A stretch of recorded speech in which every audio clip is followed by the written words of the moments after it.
Hello, everybody. I'm Andrew Boudry. Welcome to Your Bread and Butter podcast. And I'm Ryan Cummings. Today's episode is called Trim Your Expenses Like You Cut Your Hair Regularly. Today's topic, cutting back, ways to build a budget successfully to start the new year. Hey, do you know how budgets are like Wi-Fi? How? They're great when they connect. Let's see you all very soon. Discussions in this show should not be construed as specific recommendations or investment advice. Always consult with your investment professional before making important investment decisions. Securities offered through Cambridge Investment Research Incorporated, a registered broker-dealer. Member FINRA SIPC. Advisory services through Cambridge Investment Research Advisors Incorporated, a registered investment advisor. Cambridge and Private Financial Design LLC are not affiliated. Bread and butter.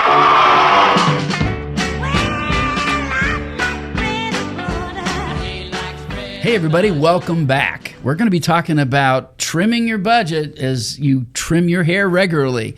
Do it often. Today, we're looking at some potential savings that you can make, and the idea of trimming your expenses is something that's very important to all of us financially. Unless you just have so much money, you don't really care. But we're going to be looking at a couple key areas here today, giving you some practical suggestions.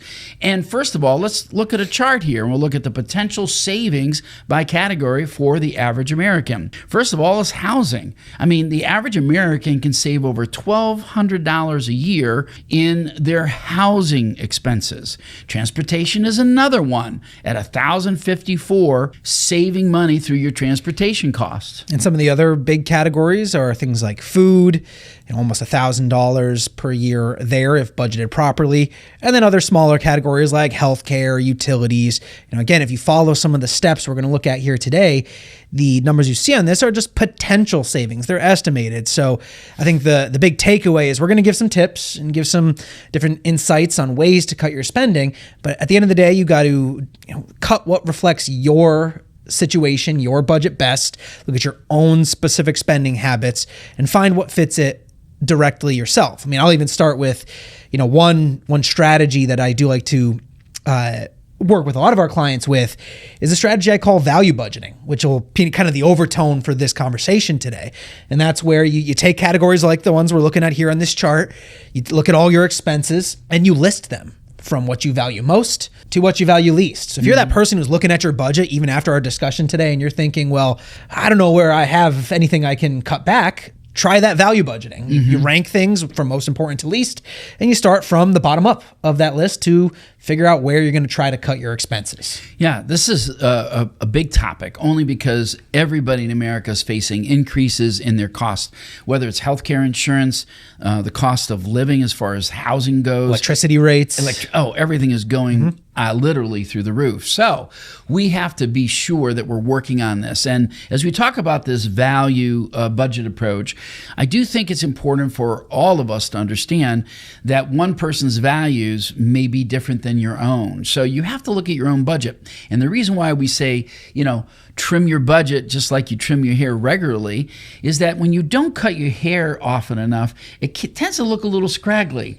And that's the same thing true with budgets. I know recently I went through and I looked at all the streaming services that I've been paying for, and I'm like, oh, golly, there's definitely some of these I can get rid of and save a few bucks.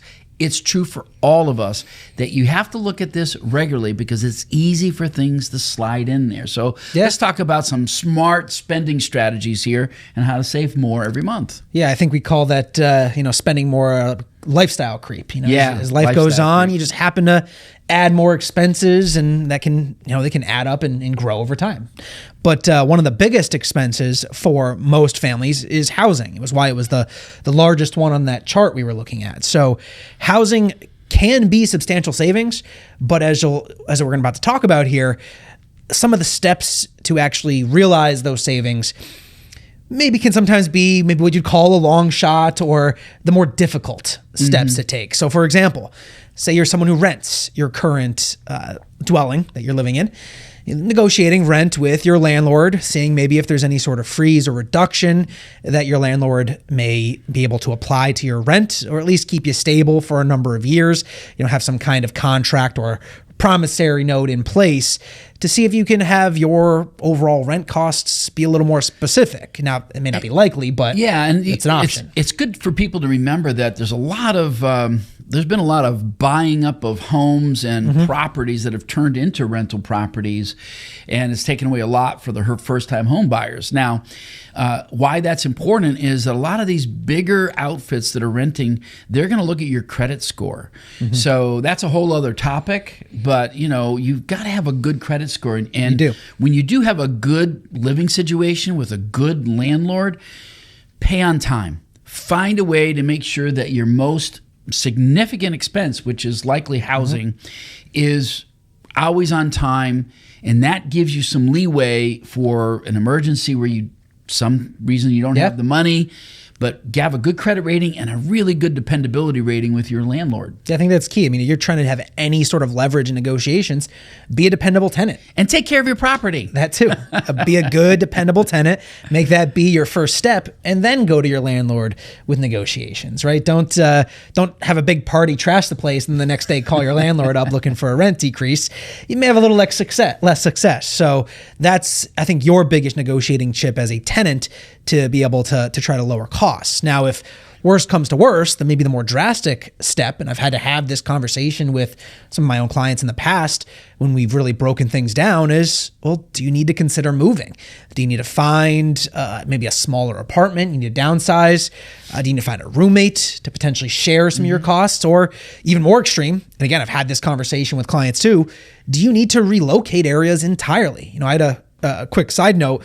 I had a client years ago that we kind of talked through all these steps, and there were really no options for them. And so the end discussion ended up having to be, well, if you're kind of already in the cheapest type of apartment for your metro area, well, do you need to just relocate entirely? Find a new job in a new location where, you might take a little bit of a pay cut, but your expenses for housing would be an even larger decrease. Yeah, when we go through situations of urban residents, New York, Boston, Philadelphia, LA, these places are expensive. They are. And you better have a really good backup plan for your employment. Mom and dad helping out the college kids is one thing, but as young adults trying to make your way in the world, you could bring in responsible roommates. Again, when you get into the roommate discussion, that's a whole separate, Correct. It's a whole separate podcast. Different dynamic. We're talking about some horror movie here, But anyway, if you're a homeowner, you can always look at refinancing. Now, we're in a period of time where interest rates have gone down at least a percentage and a quarter, coming up here, probably by the spring. But when interest rates drop at least 1% lower than where you're at currently, it's a good time to look and consider out, replacing that mortgage. Yeah, and especially if you've been in your home for a little while, refinancing, not only can you hopefully drop your interest rate, but also re-kick your mortgage back up to 30 years. Yeah, there's the dynamic of maybe it takes longer to pay your mortgage off, but if you get a low enough interest rate, it doesn't matter how long it takes your mortgage to pay off. We've had this conversation, I feel like, a lot recently with some of our clients. It doesn't really matter how much money you have. If your mortgage interest rate is low enough, never pay off extra. Always finance as much as you can and leverage that low interest If you have rate. some of those mortgages from a few years ago that were at 3.5%, 3.25%, 4%, even. I've had some clients that are 2.75. Like they're That's cheap extremely money, low. man. Yeah. That's cheap money.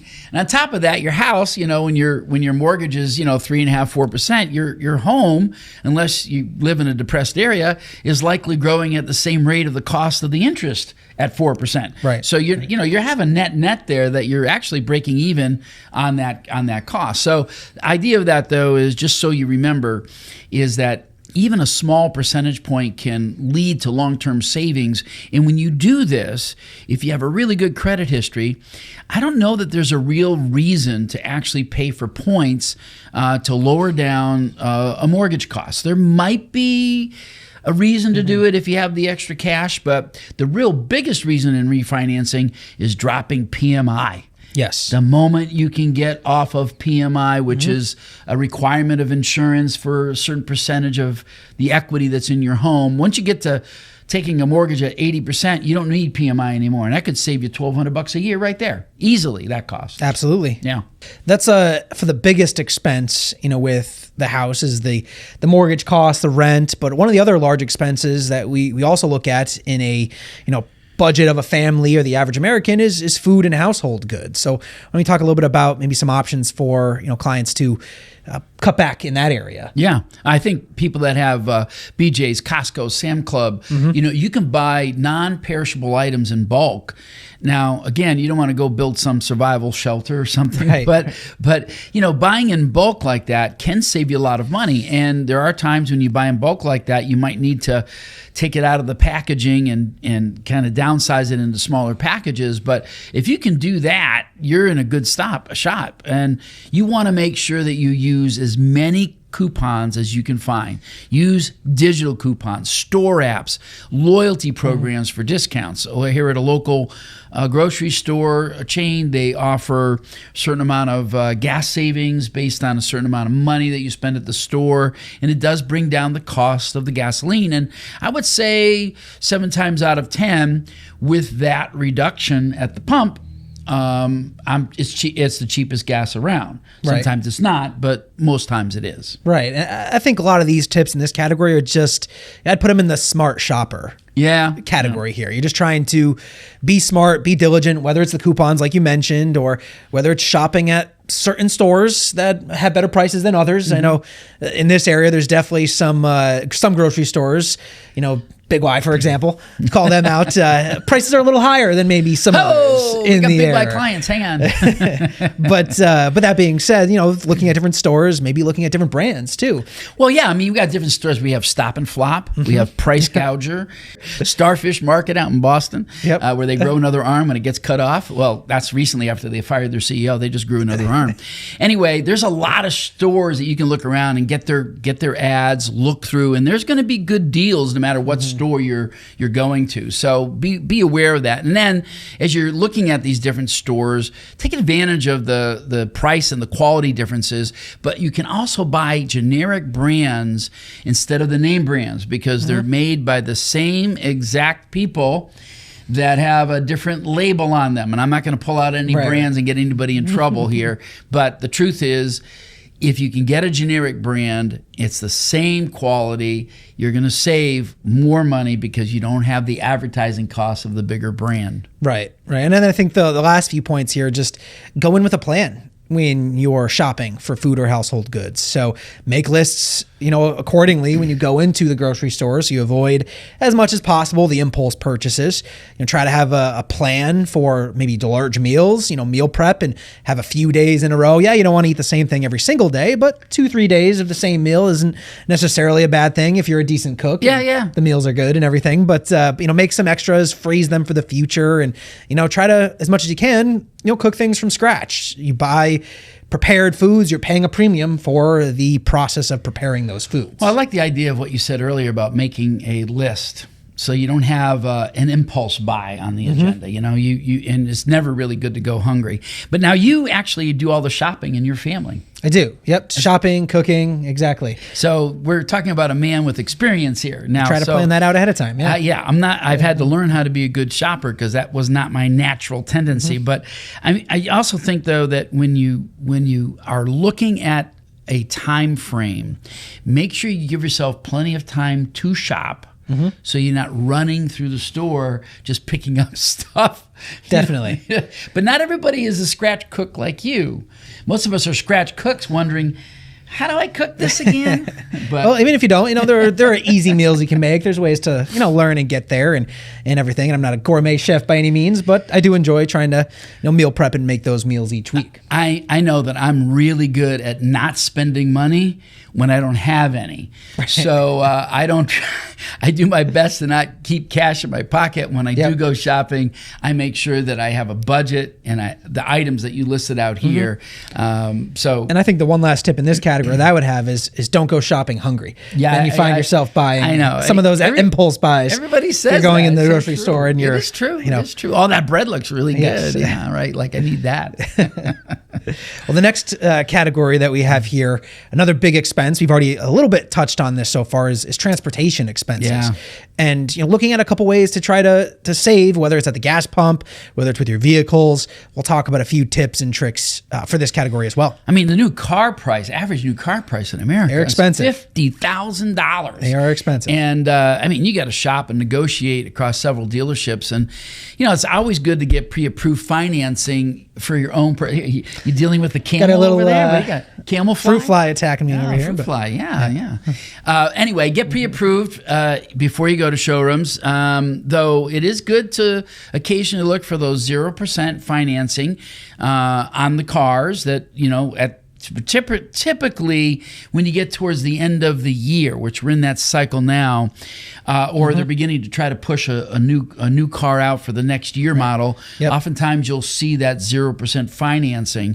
So if you're patient and you can wait long enough and you can look for it. Now, it might not be the exact car you want, but it could very well be something you could live with within your budget. And of course, there's a lot of different ways to buy a used car these days. There really are. There are. And it's, I think some of the points you mentioned are great ones. And, trying to, whether it's the end of the year or even just end of the month, sometimes you can get, sales reps trying to hit quotas at the end of the month too, give you a little bit of a discount and ultimately going into the car shopping process prepared. So whether you have like a pre-approval for financing, so even if you do finance with the car dealerships, because nowadays, actually, a lot of car dealers, they get a kickback for financing. So the days of cash being, a negotiating tool, not anymore. That's gone, yeah. But going in with at least a pre-approval so you have a backup option if they don't have attractive rates is a good step. Also going in with, some trade-in values. Maybe your used car that you already have, already appraised for an adequate trade-in value. And if new car is out of your reach, then you look for a used car. And the thing on the used cars, you can go to, is it Carfax, I think, check out for any kind of past accidents like and everything. Yep. And then on that note, it is good to Google, do the Motor Trend Consumer Reports to find out, you might get a really great deal on a car, but when you look at it and you see that its satisfactory rating is in the low 60s, you may want to avoid that unless you have a lot of money left on the side to repair it, So you got to get some good advice about that, and you can do that. But always look at the best price possible. Absolutely. And if you're not maybe in the market for a new car, but you're just trying to save some money on your existing one, well, that's where, making sure you shop around for auto insurance, at least, maybe once a year, or maybe every other year, either or, it's worth looking at. I mean, me personally, I have never had the same auto insurance company for more than like 3-4 years at a time. And that's just because even though they advertise and you stay with us long-term, rates will go down. I've never personally seen that. And when every couple of years they seem to just continue to creep up, you shop around and can save a few $100s. It's amazing. You go to another company and you get it at 15 to 20% cheaper. And you're like, why company? Your insurance agent didn't tell me that. But use fuel apps too, by the way. Use fuel apps like Gas Buddy, club memberships like Costco, BJ's, and you'll get cheaper gas. And usually Costco, I don't know about BJ's, but Costco is usually about 10% cheaper than BJ's is very similar, and they've got a pretty big, as we were talking about in the earlier section, they've got a great online app with tons of coupons. My wife and I will always try to go on and clip as many as possible, and then when you check out, it links to your card and it automatically scans all those coupons. That's really good. That's really good. Little things like that. If your stores offer something similar, it's a great way to leverage some savings and spend a little less. And then even if it comes to it, if you need to, especially if you live in an area where it's you have a sufficient network of it, is maybe considering some public transportation. Whether it's buses or trains or anything like that, or even carpooling with coworkers or something along those lines. If you can find those options, they can add up to some pretty good savings. And for those of you out there that do have a vehicle and you're not interested in public transportation, make sure you take care of your car regularly. You got maintenance coming up, whether it's an oil change, air filter. Those are things that will just kill your car if you don't take care of them. And if you don't take care of them, you're going to be riding public transportation whether you like it or not. And going Uber everywhere or Lyft is very expensive. So those are some items that you really have to be on top of. And obviously there's certain things you can do yourself and doing oil changes and things, but for most people, they don't want to be doing that. So again, look for a reliable mechanic that you can trust is going to do the job and do it right. So be careful. Yes. Now, the last few categories we'll talk about here today, energy and utilities. The current cost of energy is increasing, electricity especially. Yeah. With all the demand on power grids, the shift towards electric vehicles, and even a lot of the recent AI developments with data centers and the power that they're consuming. We're seeing costs for especially electricity starting to just climb through the roof. So what are some things that, people could do if they want to try to at least limit some of those rising costs? First thing is look at your thermostat, particularly as we go into the winter months. Set 68 degrees when you're home, put that sweater on. And then when you're falling asleep and you're going to bed, try to put it as low as you can. If you can do 60, great. If you can do 64, great. Anything to kind of reduce that cost. Yeah. And then even if you have one of the smart thermostats, a lot of those will kind of learn your schedule, program for you, and they'll even recognize when you leave or when you typically go to bed for the night, and they'll you don't even have to go in and plug in every hour and every temperature change. It'll just learn for you and kind of stay up to date with your schedule even as your schedule changes. So those are my wife and I, we use those in our own home, and they're definitely very useful and I did try I did try the smart thermometer in it, and it worked. It worked for a little while. It was good, but then it's tried to outsmart me in changing the way that I live. So I had to shut that off. So I do recommend unplugging devices, though. There are certain devices that are still draining electricity that you don't need to drain them while you're gone. Right. So, unplug the devices that you don't use. And I think it's a great idea to air dry certain clothes whenever possible. Don't just throw it in the dryer. If you don't need the clothes and you have a way to air dry them, maybe it's hang it over that exercise bike that you haven't used, the Peloton bike, whatever. But, do something to put it out in the air and save yourself some money on the drying costs, whether it's gas or electric, And then lastly, just keeping your home efficient, weatherizing it. So any seals around doors, windows, making sure there's proper insulation. You could do, here in Massachusetts, you can schedule an energy audit with someone from the Mass Save program. Yeah. They come in, do an analysis of your home, see if there's any suggestions on things that need updating, and then you can get a lot of state subsidies to actually help pay for those updates, whether it is new windows or new insulation or this or that and the other. So look in your state. If you're not in Massachusetts, look in your state to see if they have any similar types of programs to help with every little cost. And while we're talking about that as well, if you're getting some contract work done on your home, or you need contract work done, we had a client recently that they came in and they said, well, we're going to get a shed put in, and we got, we want to get this, we want to level out our backyard, and they didn't really have the money to do all of that. They had money for the shed, and they have money to install it, but to level off their backyard, this $8,000 is what they wanted to charge them. And I said, well, look, I got a lot of experience in this. Let me suggest to you that that's a really high bid.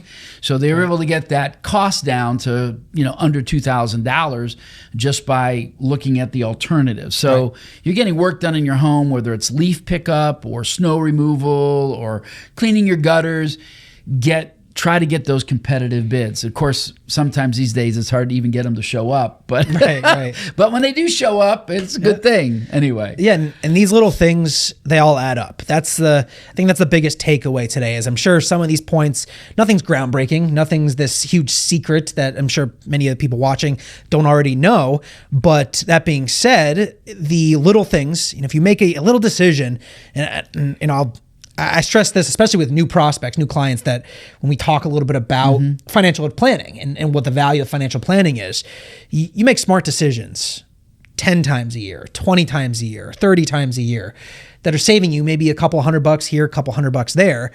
But you make those a couple dozen times a year, and you do that every year for the next 10 years, 20 years, 30 years or more, the savings winds up to being tens of thousands or even hundreds of thousands of dollars. It compounds over a long period of time. So if something is little and you're thinking, well, it's only going to save me $400 a year, why do I need to bother taking the extra effort? Well, think of that as one of those dozen changes. You're going to do this a dozen times a year over the next dozen years. They add up significantly. This is just an example of the impact you can make in 1 year just by saving a couple $100 a month. But imagine if you do that year in and year out. over, many Yeah, and it decades. doesn't have to be in one area. It could be Right. multiple areas. Exactly. So if you're saving $185, $200 a month over the period of a year, you're going to have like $4,000 that you've saved that you've not spent, and it's your money. And by the way, in case you haven't noticed, on Instagram, Facebook, wherever you play on your phone, they're always trying to get your money. Buy this, learn more, shop here, do this, that, whether it's clothing for short guys like us, or clothing for tall guys. I mean, they're always out there. Everybody is trying to get your money. So you're working hard for your money. Keep it. Next topic is a real big one because everybody's insurance premium is going up, and it's healthcare and healthcare costs. Healthcare is one of the biggest costs, next to housing and some of the others we've discussed, but healthcare is up there. And the biggest thing is, not only is just healthcare costs, but even healthcare insurance is becoming more expensive. So you want to, as an individual utilizing healthcare, you want to be a strategic shopper when you're looking at your healthcare costs, whether what procedures you're having done, what avenues you're going through, what hospitals, what doctors, what specialists, you name it. You don't want to do, just whatever because so-and-so says so. You want to make sure that you're checking all your options. And so you could use there's lots of different like cost comparison tools out there. Healthcare Blue Book is one. And, So wait, there's Kelly Blue Book, which is named after your wife. So I did not know there was a Healthcare Blue Book. Yeah, it's just a simple way to just look at compare the costs for healthcare procedures, different surgeries, different medications. You can be able to review and make sure you're not paying more than the going rate. Yeah, for these sorts of and things. I think that's where, if you're in your health insurance, if they have network providers, it's a good way to stay in network and to avoid those surprise bills. I will say that every time I talk to somebody about a surgery they're having or specialist treatment, it turns out that every single surgeon, every single specialist, they're all the best in the country, so they're all good. Right. But avoid the ones where your friends say, I was supposed to have my left knee worked on, but they worked on my right one instead. Definitely want to avoid those guys. But choose generic medications as well, and ask for 90-day refills for chronic prescriptions that are constantly coming up. It's always good to have them at the cost where they are right now, because it's not normal for those costs to go down. Right. And even the little things too, like take advantage of your preventative care procedures. Catching things ahead of time can Those help are save you. 100% covered. Right. So those are covered. Those are free. Immunizations as well, typically in that category. So you make sure you get all these things ahead of time, and you avoid the big costs down the line by catching some of these things sooner. And even for the more minor things, there's a lot of telehealth options nowadays where you can have an exam virtually through a Zoom meeting or a telehealth meeting, and they can even make diagnoses or even write prescriptions from these telehealth meetings. So it's not like you need to actually go into office. If it's something minor, don't get me wrong, something more serious, you still may want to go in to see your doctor face to face, but these are just alternative lower cost options. Yes, and if you have a way to save money through your health savings account or flexible spending accounts, if it's offered through your workplace, do your best to take advantage of that. Even if it's small money, it's money that's taken out pre-tax, other than a little small 1.4 Medicare tax. Any money you put in there, it's deducted off of your taxes. So you're not paying any tax on that. And that's a good thing. So it will make your medical expenses a little less expensive because you're not having to pay tax on it. And do your due diligence with your billing. Make sure that if you get a bill in the mail, has it been run through your insurance? Make sure it's itemized and broken out, because all too often, I've experienced it myself personally, I've experienced it with clients, is you get a bill in the mail and it's the hospital or the doctor billing you, and they have still yet to bill the insurance. And so they're essentially just trying to double dip, hoping that maybe you might just pay it when it really needs to be billed through the insurance too. So make sure that you're looking out for those things and, understanding what you need to pay and what you don't. And also too, be patient with some of those healthcare people that you call in for, because they're already understaffed. They're always cutting expenses here and there. I don't want to get into all of that because it's mind numbing, but also, you can also use urgent care centers instead of emergency rooms for non-emergencies. And those can be a cheaper way to get care done, even if it's not covered through your healthcare provider. So Absolutely. So I think just the theme there is, again, be kind of like with the grocery shopping, be a smart shopper. Yep. Be a smart shopper when you're looking at your health insurance. Healthcare Blue Book. Try to save some here and there. Yes. Healthcare Blue Book. And then some of the last few areas we'll cover today, banking and credit card fees. So just for using your own banking services or your own credit cards that you own, make sure you know what you're paying. If it's, for example, your bank has overdraft fees, by having your checking account linked to your debit card, if you overspend, draw it down to zero. See if your bank has maybe some kind of no fee account, or if they have just overdraft protection where they might automatically draw money from your savings to fill your checking if you're someone who maybe is guilty of overdrafting every now and again. It happens. And don't forget to use ATMs that are within your own bank's network. Otherwise you're paying fees at least as much as possible, or withdraw cash. Like you're at the grocery shopping and you need $20 to give to the soccer coach. You can just take 20 out from your debit card using that. But the thing about ATMs in general is since they were first invented back in the 1980s, I've always called them the same thing. They're automatic troublemakers.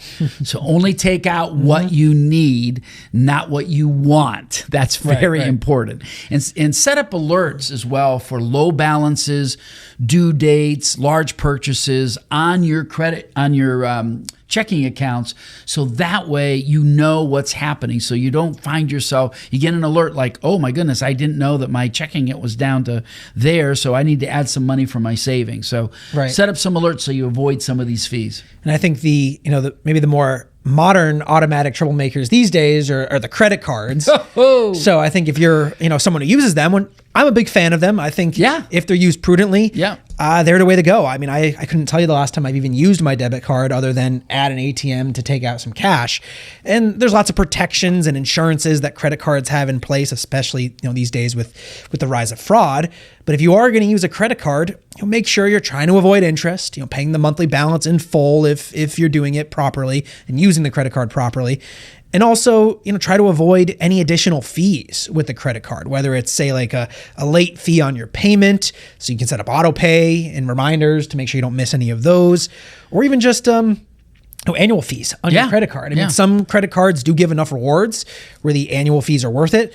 But others, if you're just paying an annual fee just for a basic credit card, there's plenty of fee-free credit cards out there. Definitely a waste of money. Even if it's $100, you're like, why would you do that? I mean, there's not even a point to have a gas credit card anymore because you get better cash rewards on your Costco cards or your BJ cards. So, also too, if you do have a problem, sometimes you do have a check that gets bounced, not because you did anything evil. It happens. You can actually ask the bank for a one-time fee waiver, and many times they'll accommodate that. And even credit card companies will do that. And so use those rewards cards as well that match your spending habits, cash back, travel points, but avoid, if all possible, carrying a balance on your card because that's expensive money at 17, 18, 20, 25%. It definitely can be, for sure. And then finally, just try to monitor your credit regularly, making sure you're reviewing your credit report at least once a year.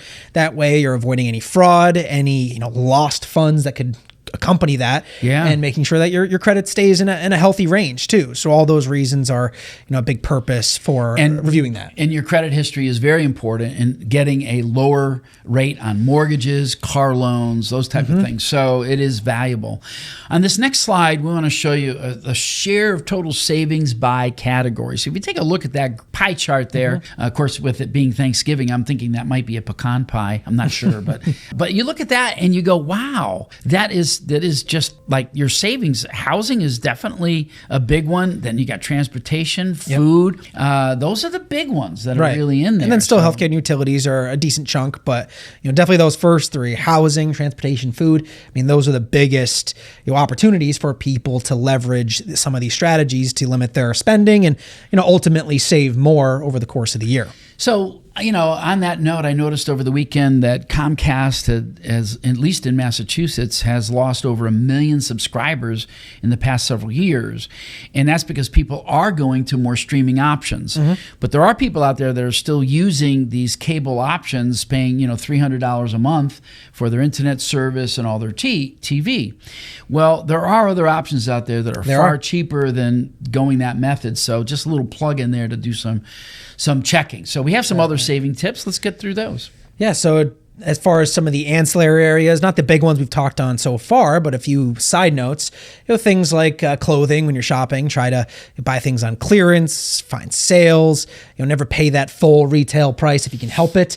Sometimes you just need certain clothes and you might have to, but as much as possible, you're trying to, make these good habits and save this money here and there. Like you mentioned, subscriptions, make sure you're checking things, once a month even. That's what I like to do. Go onto my credit card statement and just scan through transactions, see if anything stands out. It takes 60 seconds once a month to pull that up and take a quick scan. Everything looks good. You do it again in 4 weeks. And, other options like leveraging, free services in your community, whether it's libraries, looking at, they might hold obviously books that you can use for free, movies, there might even be events, or even tech equipment like computers that you can leverage at a lower cost than having to pay for it to be in your own home. And you can skip extended warranties. They're rarely worth the cost. Yep. Sometimes a good warranty or a guarantee might be like a trip.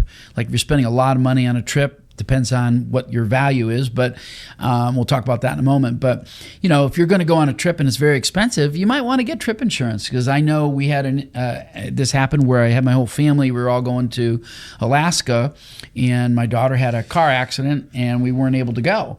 And it's a good thing I had trip insurance, because, all that money came back except for the cost of the insurance, but it was well worth the $800 for getting all that money back. Right. So let's talk a little bit of summary here. I think let's talk a little bit about this value as we close out, because I do think you have to sit down and work from the bottom up. Right. Get rid of the stuff that's low value, or really look at that low-hanging fruit. Right. I think it's look at all the categories we talked about today and try to look at your own specific budget, see where all your expenses are going. And if you're really in a tight spot where, what do you cut back on? What do you try to drop from your budget? That's where that value budgeting practice comes in. You list all these things out, you put them in that list from the high priority to low, and you just start from the bottom of that list. And those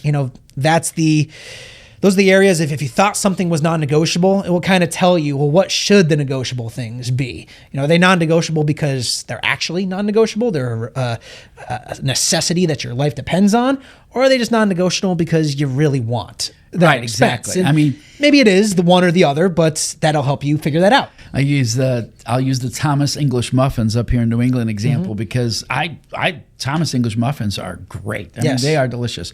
But when you go to the store and you see that they're $2 more expensive for the same package, right, for a really like a no big name brand, and it tastes pretty much the same. It's not like you're going to gag by eating it. So you save $2. What does that mean? Well, I don't know, $2 every week. Over a 50-week period, it does add up to some money. I mean, it is money. So you got to be careful about how you do it. So we're really glad you listened to us today. Glad you joined us. Look for the value in your finances. Start from the bottom, work your way up. And remember, live today for the tomorrow that's in your heart. Because you'll never have more time to plan for tomorrow than you do today. Thank you for listening. Bread and butter.